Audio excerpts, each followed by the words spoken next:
ni nani. Mzee anakupa binti yake, anajua huyu mtu ni mtu wa sampuli gani. Naelewana uzuri hapo. Hata katika upande wa kwenda kuoa, unakwenda kuoa, nazungumza na mzee, mimi ninaoa binti yako kwa utaratibu 1 2 3 4 5. Unaridhika sawa, huridhiki basi. Maana unajua sisi utaratibu wetu, sijui familia zetu. Sawa tu. Hakuna utaratibu huu shekhe. Tunaelewana uzuri hapo. Mueleze mtu wazi kwamba mimi utaratibu wangu wa kimaisha uko hivi. Hii ndio dini yangu mimi ninavyoijua. Kwamba utaratibu uko kwa sampuli hii. Unaridhia sawa. Kwa maneno mazuri, si ugomvi, ni kuelezana na kumfahamisha mtu katika khairi. Lakini kuna watu wanajiingiza katika shari kwa sababu tu anahitajia binti au kwa sababu jambo fulani, ili fulani aridhike, ili akipate kile anachokihitajia. Si sahihi. Qala alayhi salatu wassalam, na akasema Mtume sallallahu alayhi wasallam, la ta'ata li makhluqin, hakuna kumtii kiumbe, fi ma'siyati al-khaliqi, katika kumwasi muumba. Kisha akaendelea kusema, wala yahillu lahu, na wala haifai kwake yeye, an yaf'ala fi'lan, akafanya kitendo, an yaf'ala fi'lan, akafanya kitendo, hatta ya'lama hukma Allah fihi, mpaka aifahamu hukumu ya Allah juu yake au ndani yake. Kitendo gani kinachokusudiwa? Imma katika taa, katika utiifu, au katika mambo ya wajibu au mambo ya mustahabbat. Sawa? Imma katika taa, yani aliposema an yaf'ala fi'lan, akafanya kitendo, inakusudia imma fi taati, imma katika utiifu, au alwajibati, au katika mambo ya wajibu, au almustahabbati, au katika mambo yaliyokuwa mazuri. Sawa? Jambo lolote lile litakalokuwa zuri, au katika taa au katika mambo ya wajibu, la yahillu lahu an yaf'ala fi'lan, haifai kwake akafanya kitendo, hatta ya'lama hukma Allah fihi, mpaka atakapoifahamu hukumu ya Allah ndani yake. Na hii inaingia katika upande wa at-ta'allum wa at-ta'lim, katika kusoma na kufundisha, unaingia katika mlango huo. Sawa? Kwa mtu hatakikani akawa anakifanyia kitu kazi au akafanya kitendo bila kukifahamu hukumu ya Allahu jalla wa ala katika hicho kitendo kikoje. Allah subhanahu wa ta'ala anasemaje katika hilo jambo? Kwa unapotaka kufanya jambo, basi uliza hukumu ya Allah subhanahu wa ta'ala.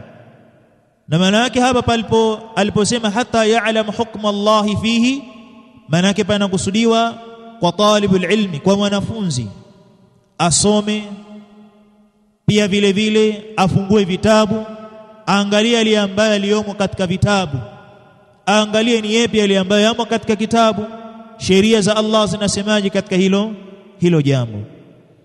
Wa yas'al al-ulamaa, na pia vile vile aulize ulama, yani wanachuoni.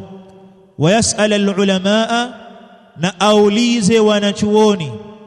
Maana yake mtu anachotakikana kwa yeye pale ambapo asipofahamu. Na hii aliposema wa yas'al al-ulamaa, na aulize wanachuoni, panakusudiwa kwa yule ambaye yeye si mtu ambaye anashughulika na jambo la kusoma.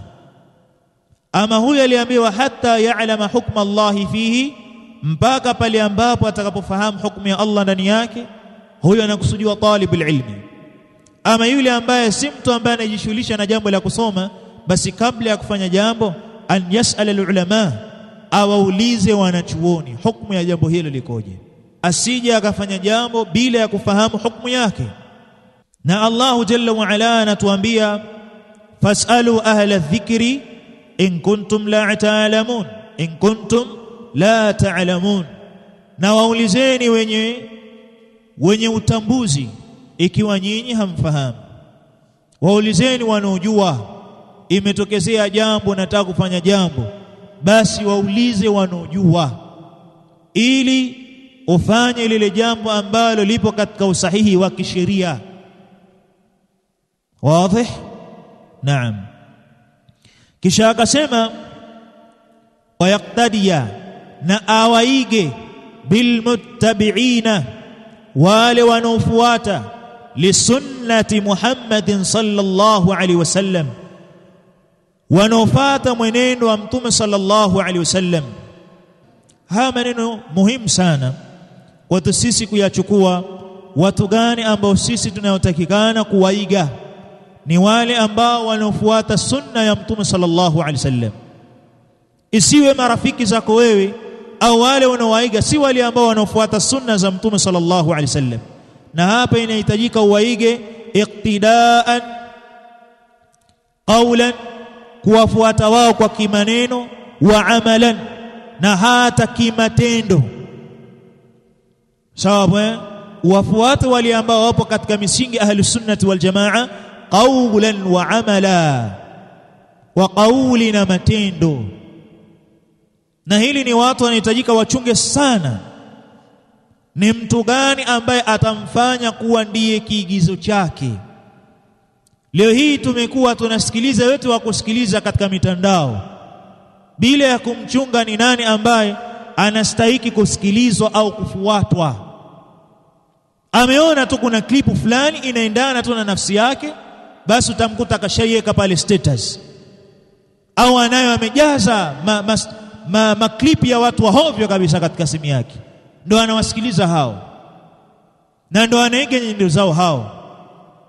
Akiambiwa wewe mbona katika jambo fulani hivi, mbona shekhi fulani hivi bwana, kwani shekhi ndio hujja katika dini ya Allah jalla wa ala? Hal shaykhu hujjatun, hivi shekhi ni hoja katika dini ya Allah jalla wa ala? Kwamba huyo shekhi wako uliyemuona wewe ndio hujja katika dini ya Allah? Shekhi ni hujja, alim ni hujja katika dini ya Allah? La, alhujja القرآن والسنة وبما كان عليه سلف هذه الأمة. hii ndio hujja, القرآن والسنة yale ambao wamekuwa wema waliotangulia walikuwa nayo.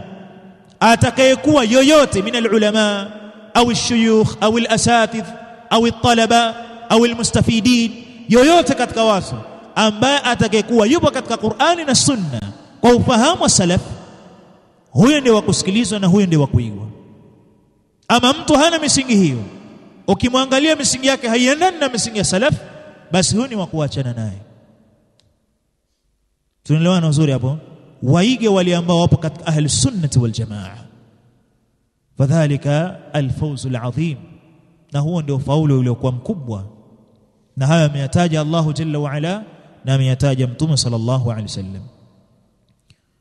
Sawa bwana? Naam. alladhina yadulluna ala ta'ati llahi, wale ambao wanajulisha juu ya taa ya Allah. alladhina yadulluna, wale ambao wanajulisha ala ta'ati llahi, juu ya taa ya Allah subhanahu wa ta'ala. taa zote, anwa'u ta'at, bijamii anwa'i ta'at, taa zote katika utiifu wa Allah jalla wa ala, fi at-tauhid wal aqida ومحبة الصحابة والسمع والطاعة لولاة الأمر. يعني wale ambao wao wanawaelekeza watu katika taa. alladhina yadulluna ala ta'ati llahi, wale ambao wanawaelekeza watu katika taa ya Allah jalla wa ala. Miongoni mwa taa za Allah subhanahu wa ta'ala ni nini? at-tauhid, sawa, al-aqida as-sahiha, itikadi sahihi katika taa. Wale ambao wanawaamrisha watu ala mahabbati rasul wa mahabbati sahaba, katika kumpenda mtume sallallahu alaihi wasallam na kuwapenda masahaba.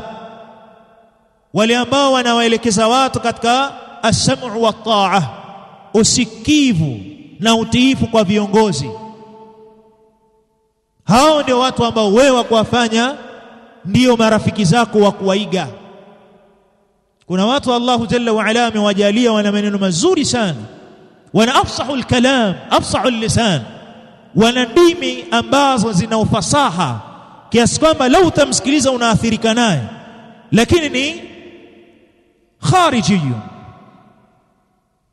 ni yule ambaye anatoka katika taa za viongozi, anawataa ni viongozi, lakini lau utasikiliza maneno yake, afsahul lisan, ana ndimi laini sana, ndio unamfanya rafiki yako kwa kumsikiliza wewe, atakuathiri. Baada ya muda utaonekana tu rais kadha bwana, unamzungumza vibaya rais, kwa sababu umeanza kumsikiliza mtu ambaye si sawa sawa. Wakati sheria inatuambia tuwatii viongozi. Hasa ni nani ambaye atakayekuwa anakuelekezea katika taa ya viongozi kama hujakaa kuwasikiliza wale ambao wanawajulisha watu juu ya khairi, juu ya taa? Utajipambaje wewe maumbile yako na maumbile ya sunna sahihi ya Mtume sallallahu alaihi wasallam, kuanzia mavazi yako, kuanzia mweko wako tu wa maumbile aliyokujalia Allah, nywele zako, ndevu zako na mengineyo, kama hujakaa na kuwasikiliza wale watu wa sawa sawa? Kwa lazima unahitajika wewe watu ambao wewe wakukaa nao ni wale ambao wanakujulisha juu ya khairi, juu ya taa. Hao ndio watu wa kuwaiga, wengine wasiokuwa hao tahadhari nao. Sawa bwana?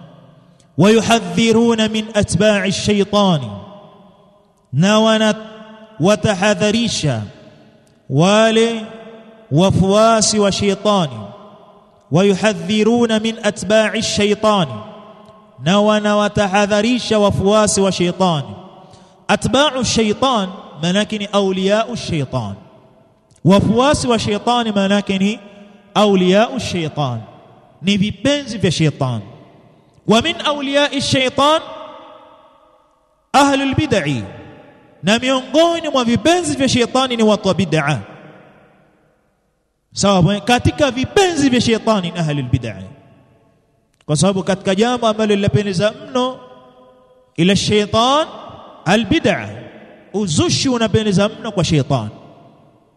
Hasa watu wale ambao wanatahadharisha bid'ah, wanawatahadharisha wale ambao ni atba'u shaytan, hao ndio watu wewe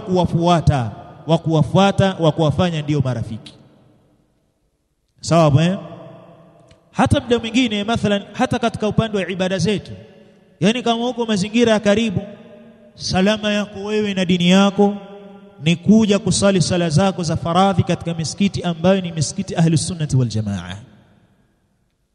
Ajiba ni kwamba watu wanaishi mazingira jirani na hapa, halafu mkute mtu kwamba anasali misikiti ya watu waliopinda. Unamkuta mtu anaingia msikiti wa masufi. Kif malaki ya habibi, harakia msikiti wa ahlus sunna ndio salama yako. Huwezi jua yule anakusalisha katika msikiti wa kisufi, je ni mushrik, pengine ni min ubad alqubur, katika wanaoabudia makaburi, ndio anakusalisha pale na wewe uko nyuma yake pale na khushu yako ameswafati katika ya kwao, wakiomba dua mimi nyamaza kimya. Sheikh, unafahamu maneno ya al-Imam al-Auza'i rahimahullah ta'ala? Al-Imam al-Auza'i rahimahullah ta'ala anazungumzia kuhusiana na kule mtu tu akashiriki, hata kama hatakuwa anafanya ile bid'a inayofanyika pale, akawepo tu mazingira ambapo ndani yake kuna bid'a inafanyika, anahofia al-Imam rahimahullah ta'ala kuteremka laana ya Allah jalla wa ala juu yao. Ikiteremka laana ya Allah subhanahu wa ta'ala juu yao, je yule ambaye sahibu sunna itamkosa laana hiyo ya Allah jalla wa ala? La. Allah jalla wa ala anatuambia vipi kuhusiana kutahadhari ile fitna ambayo itawasibu wale waliokuwa ndio na wale waliokuwa sio? Tahadharini na fitna ambayo itakupateni nyinyi, wale ambao ndio na wale ambao sio. Halafu nenda kusali msikiti ahlul bid'ah wal ahwa. Njoo msikiti watu wa sunna, sali. Kwanza unakutana na ndugu zako, khairi iliyoje. Unawatia nguvu ndugu zako. Watu haonani hapa isipokuwa ni wanafunzi tu hapa. Njoo ni msikiti ahlus sunnah wal jamaa, msali. Wazi ya jamaa? Tunaelewana uzuri hapa eh? Sasa hili ndilo jambo ambalo wewe unalotakana uliweke katika akili. Hawa watu ambao wanatahadharisha atba'u shaytan ndio watu wa kuwafanya ndio marafiki zako. Hawa wafanye marafiki zako, kuamiliana nao, wafanye wao kuwa ndio marafiki. Wafuate wao, waige wao. hawa ndio watu wa kufanywa wao kuwa ndio marafiki.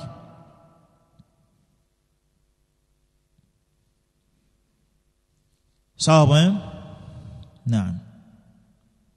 Na jambo la الرد على أهل البدع kuwarudi watu wa bid'ah ni msingi imara katika misingi ya Uislamu. Hili jambo la kutahadharisha bid'ah, kuwatahadharisha watu wa bid'ah ni msingi imara katika misingi ya Uislamu. Sio kwamba ni da'wa salafia, bali msingi wa Uislamu. Mara ngapi Allah Jalla wa Ala amewataja watu kwa majina yao katika Qur'ani, katika watu ambao ni munharifun. Allah Jalla wa Ala mwenyewe hajamtaja ndani ya kitabu Allah Jalla wa Ala Abu Lahab, hakumtaja Allah subhanahu wa ta'ala. Samemtahadharisha Allah Jalla wa Ala Abu Lahab fil Qur'an. Je, husi Allah Jalla wa Ala? Haya wale ambao wanatahadharisha sasa hivi wanawatahadharisha watu wa bid'ah na bid'ah zao munharifun na hizbia zao, wao kosa lao liko wapi? Maana wao wanachokifanya ni msingi wanaotumia alioanza nao Allah Jalla wa Ala. Mara ngapi Mtume sallallahu alaihi wasallam amewatahadharisha watu ambao si sawa sawa, anawatahadharisha alayhi salatu wassalam. Ashabul kiram wanawatahadharisha watu ambao si sawa sawa. Tulisoma hapa hadithi ya Abdullah ibn Umar akimtahadharisha nani? Ma'bad al-Juhani. Tena anasema sasa mwambie huyo inni bari'un minhu, mimi niko mbali na yeye na wao, wa hum bura'un minni, na wao wako mbali na mimi. As-sahabi al-jalil. Sinaelewana uzuri hapa. Kwa hiyo msingi huu ar-radd ala ahli al-bid'ah ni msingi ambao upo katika dini ya Uislamu, kutahadharisha watu ambao wamepinda si sawa. Huwezi ukachanganya katika dini wale kuwa sawa na ambao si sawa alafu ukasema sote twende tu sawa sawa. Hakuna msingi huo. Hata Allah Jalla wa Ala hakuliweka hilo katika kitabu chake, katika dini yake Allah Jalla wa Ala. Na sisi tunafuata msingi ambao ameweka Allah Subhanahu wa Ta'ala. Tunafahamiana uzuri hapo eh?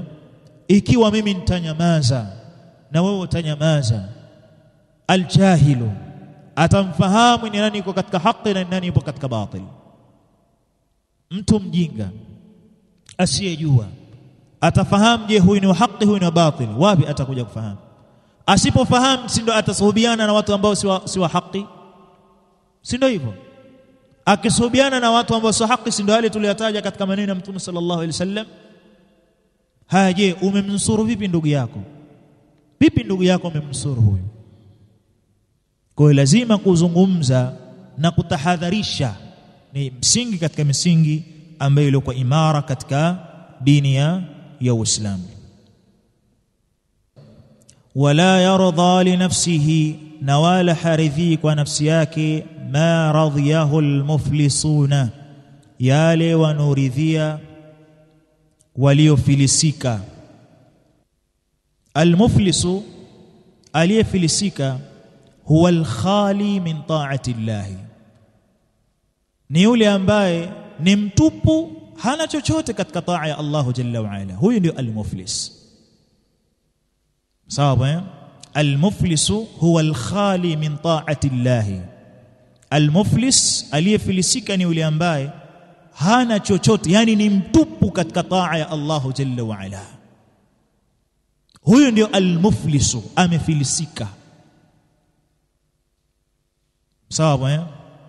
Naam. Ndio maana maneno ya Sheikh al-Islam Ibn Taymiyyah rahimahullah alipoyazungumza wakati po gerezani, akasema yule aliyefungwa, aliyekuwa gerezani, ni yule ambaye umefungwa moyo wake kutokamana na taa ya Allah. Yani moyo wa mtu umefungwa kutokamana na taa ya Allah Jalla wa Ala. Ameyazungumza maneno haya rahimahullah ta'ala yuko gerezani, halafu kuna watu wanamkebehi kwa maneno kwa sababu amefungwa gerezani. Akasema mimi sijafungwa gerezani. Aliyefungwa gerezani ni yule ambaye umefungwa moyo wake na taa ya Allah Jalla wa Ala. Moyo wake haupendi khairi. Al-khali min ta'ati Allah subhanahu wa ta'ala, yani moyo wake ni mtupu katika taa ya Allah, hana chochote katika utiifu Allah Jalla wa Ala. kuanzia kuamka kwake asubuhi yeye kukimbilia na dunia tu, mchana wake jioni yake, hana muda wa ibada, hana muda hata kuongeza maarifa katika dini yake. Na sisi pia tutambue miongoni mwa sehemu za kufilisika kwetu, ipite siku wewe hujaongeza chochote katika elimu ya dini yako, wewe umefilisika. Yani umeongeza kipato cha maisha yako na familia yako, mmekula vizuri, lakini haujaongeza maarifa yote katika dini yako, umefilisika. Isipite siku hali yako hujaongeza chochote katika ilmu. Ongeza chochote katika ilmu, hata kama ni mudhakara, lakini kitu katika elimu umeongeza. Lakini imepita siku hauna kitu katika elimu, wewe ni muflis bwana. Na maneno ya Mtume sallallahu alaihi wasallam anatuambia, almuflisuna ma radhiyahu almuflisuna, wale wanaowaridhia wale waliofilisika, alladhina, waliofilisika ni wepi? Anawataja hivi sallallahu alaihi wasallam, alladhina ni wale ambao dha'at a'maruhum, wamepoteza nyakati zao, umri wao, fi ghairi ta'ati llahi ta'ala, nje ya taa ya Allah subhanahu wa ta'ala. Almuflisuna, waliofilisika ni akina nani? Alladhina ni wale ambao dha'at a'maruhum, umepotea umri wao, fi ghairi ta'ati llahi ta'ala, nje ya taa ya Allah subhanahu wa ta'ala.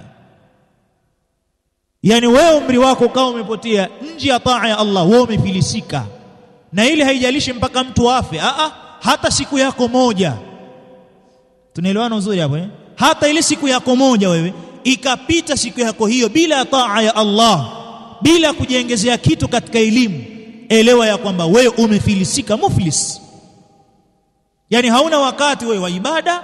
Kama una wakati wa ibada, hauna wakati na dini ya Allah, huna wakati na kusoma dini ya Allah, wewe ni muflis, umefilisika wewe. Tunaelewana uzuri hapo? Sasa mtu anaambiwa la yardha li nafsi, asiridhie nafsi yake. Naelewana uzuri hapo Ma radhiyahu almuflisuna, yale ambayo wanayaridhia waliofilisika. Aliyefilisika anaridhia yeye ipite siku yake bila ibada, aliyefilisika anaridhia yeye ipite siku yake bila elimu, bila taa, anaridhia hilo. Yani hana khairi ambayo ameifanya katika siku, hata mpaka inafikia wakati wa kulala kwake hajitathmini. Yani mtu mpaka anafikia wakati analala hatathmini, mimi siku yangu leo imeenda vipi, kuna khairi gani nimeifanya, kuna shari gani nimeifanya ambayo nitubie kwa Allah, khairi gani leo hii nimeipunguza, jana sikuwa nayo, au jana nilikuwa nayo leo hii siko nayo. Mtu ajitathmini kabla ya kulala. Yani kabla ya kulala wewe unahitajika ujitathmini katika khairi na katika shari. Na katika shari taka msamaha kwa Allah subhanahu wa ta'ala kabla ya kulala. Usije ukalala ukasema nitatubia kesho mimi, kisha ukalala halafu usiamke. Sawa wanasema kuwa qala saatubu ghadan, alisema nitatubia kesho, fanama, akalala, falam yastayqif, halafu hakuamka tena. Maana maneno qala saatubu ghadan, alisema mimi nitatubia kesho inshallah, nikiamka kwenye sala alfajiri pale nitaenda kumwelekea Allah ya Rabbi. Nama, akalala, falam yastayqidhna, wala hakuamka tena. Sasa kabla ya kulala, hebu jitathmini siku yako ya leo. Hili zoezi tulifanya kila siku la kujitathmini. Tusiridhia wale ambao wanaridhia wale waliofilisika, wakilala wao, lile daftari langu la hesabu liko wapi lile? Anakaa leo imeingia hivi, wala wewe fanya biashara uzuri bwana. Ana mipango tu ya biashara na fedha. Akishamaliza hapo basi amefunga madaftari haya. Wale uko wapi? Amekula chakula cha usiku, amemaliza kula, basi analala. Ameamka asubuhi, anasikia adhana, hana wakati wa kusali kumwelekea Allahu jalla wa ala. Huyo mbio tuna dunia yake. Vipi utasali wapi? Nitasali hata njiani, si Allah, si ipo sunna ya kusali njiani? Ipo sio? Yani wakati na Mola wake mlezi anaofanya haraka haraka, lakini wakati na mambo yake anaofanya kwa utulivu kabisa. Huyu ni muflis, amefilisika huyu. Mashekhe tupo haya. Kadhalika pia Mtume sallallahu alaihi wasallam akamtafsiri ni nani al-muflis, aliyefilisika. Katika maneno mengine anasema alayhi salatu wasallam, anawauliza masahaba, ataduruna manil muflis, hivi je mnamfahamu ni nani aliyefilisika? Qalu, wakasema, almuflisu fina, aliyefilisika kati yetu sisi, man la dirham lahu wala mataa, ni yule ambaye hana pesa, hana dirham. Dirham ni pesa, pesa za Kiarabu, sababu wala mataa, wala hana sehemu yote ile katika mambo ya kidunia. Yani huyu ni aliyefilisika, yani mtu hana hela, mifuko mikavu tu, hana chochote, huyu ndo muflis. Lakini mtume akawaambia, faqala alayhi salatu wassalam, innal muflisa min ummati, hakika ya yule aliyefilisika katika umma wangu, yaati yawm alqiyamati, anakuja siku ya kiyama, bisalatin, amesali, anasala, wa siyami, anafunga, wa zakatin, anazaka, lakin wayati qad shatama hadha, lakini anakuja amemtukana huyu, wa akala mala hadha, amekula mali ya yule, wa shafaka dama hadha, amemwaga damu ya yule, wa dharaba hadha, akampiga huyu. Sawabu, huyu ndo almuflis. Yani mtu anakuja siku ya kiyama ni mtu mashaallah, ana wingi wa sala, ana wingi wa zaka, ana wingi wa funga, mashaallah, ni mtu wa khairi, lakini ni mtu ambaye anatusi watu, anatukana watu, anakula mali ambazo si halali yake, anamwaga damu za watu, anawapiga watu. Fayu'ta hadha min hasanatihi wa hadha min hasanatihi, basi yale mabaya aliyowafanyia watu yatachukuliwa, mazuri yake watapewa wale watu, na madhambi yao atapewa yeye. Sawa, ubaya wa mtu muflis. Tunaelewana uzuri? Kwa hata hizi sala zetu, si mtu akawa ni sunniyun salafiyun asighurike na hayo yakamfanya amfanyie mtu mwenzake anavyotaka, yakamfanya amfanyie mama yake anavyotaka, mke wake anavyotaka. Yani usijighuri kwa sababu ni salafi au ni mwanamume ukamfanyia mkeo unavyojisikia kumfanyia. Mmoja katika wanachuoni, hadithi ya man kana yu'minu billahi wal yawmil akhir fala yu'dhi jarahu, anayemwamini Allah subhanahu wa ta'ala na siku ya mwisho asimuudhi jirani yake.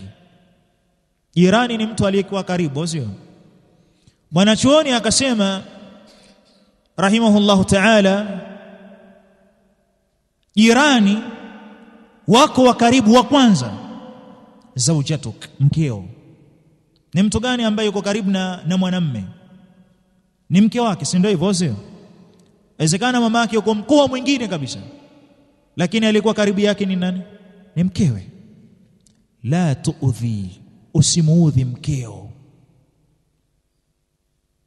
La tuudhiha, usimuudhi mkeo. Ikiwa kweli unamwamini Allahu jalla wa ala na unaamini siku ya mwisho kwamba utakuja kusimamishwa na Allahu jalla wa ala, usimuudhi mkeo, kwa sababu ndiye jirani wako wa mwanzo aliyekuwa karibu yako. La tuudhiha, usimuudhi katika yale ambayo unajua hili hakuna haja mimi kumuudhi mke wangu alafu ukamuudhi. Ittaqullaha fi nisa, muogopeni Allahu jalla wa ala kwa wake zenu. Muogopeni Allahu jalla wa ala, msiwafanye tu mnavyojisikia wake zenu, kwa sababu ni mwanamume, kwa sababu umepewa mamlaka na Allahu jalla wa ala. Kwa hiyo akasema, wala yarda li nafsihi ma radhiyahu almuflisuna, na wala haridhi kwa nafsi yake yale ambayo wanaridhia waliofilisika. Alladhina dha'at a'maruhum fi ghairi ta'ati llahi, waliofilisika ni akina nani? Alladhina, ni wale ambao dha'at a'maruhum, umepotea umri wao, fi ghairi ta'ati llahi ta'ala, nje ya taa ya Allah subhanahu wa ta'ala. Faya hasratahum, hasara iliyoje kwao. Faya hasratahum, hasara iliyoje kwa wao. wa ya tula bukaihim yawm alqiyamah, na urefu ulioje wa kilio chao siku ya kiyama. Wa ya tula bukaihim yawm alqiyamati, na urefu ulioje wa kilio chao siku ya kiyama. Faya hasaratahum, hasara iliyoje kwa wao, almuflisun, alladhina waliambao dhaat a'maruhum, imepotea umri wao, fi ghairi ta'ati Allah, nje ta'a ya Allah jalla wa ala. Allah subhanahu wa ta'ala anatuambia ya hasrata ala ma farrattu fi jambi Allah wa in kuntu lamina as-sakhirin. Anatuambia Allah subhanahu wa ta'ala ya hasrata, hasara iliyoje, ala ma farrattu fi jambi Allah wa in kuntu lamina as-sakhirin, yule ambaye mtu amelala hali ya kuwa mtu huyo amelala hali ya kuwa kuna watu ambao wameamka asubuhi, wameamka usiku, wanakesha katika taa ya Allah subhanahu wa ta'ala. Umri wake mtu unapotea, hana taa na Allah subhanahu wa ta'ala, ni hasara kubwa sana mtu huyo. Wa ya tula bukaihim yawm alqiyamati, na wale ambao wana urefu wa kilio siku ya kiyama. Leo hii mtu anacheka kwa sababu ya kile alichokuwa nacho, lakini mtu atakuja kulia siku ya kiyama. Mtu atakuja kulia siku ya kiyama, amepoteza umri wake bila taa kwa Allah jalla wa ala. Hana muda mtu na dini yake, dunia imemzonga. Hana muda mtu wa ibada yake, dunia imemzonga. Familia imemzonga, yani hana muda na Allah jalla wa ala, lakini ana muda na dunia yake na familia yake. Hasara iliyoje kwa mtu huyu na urefu wa kilio atakachokipata mtu huyu. Ya hasrata, ya hasratahum, faya hasratahum, hasara iliyoje kwa wao. Wa ya tula bukaihim yawm alqiyamati, na urefu ulioje wa kilio chao siku ya kiyama. Nas'alullaha, tunamomba Allah subhanahu wa ta'ala an yuwaffiqana liittiba'i sunnati nabiyina, atuwafikishe sisi kufuata sunna za nabii wetu, wa shafi'ina, na muombezi wetu, wa sayyidina Muhammadin sallallahu alayhi wasallam, na bwana wetu Muhammadin sallallahu alayhi wasallam. Allahumma amin. Wallahu subhanahu wa ta'ala a'la wa a'lam, wa sallallahu sallam ala nabiyyina Muhammad wa ala alihi wa sahbihi wa sallam.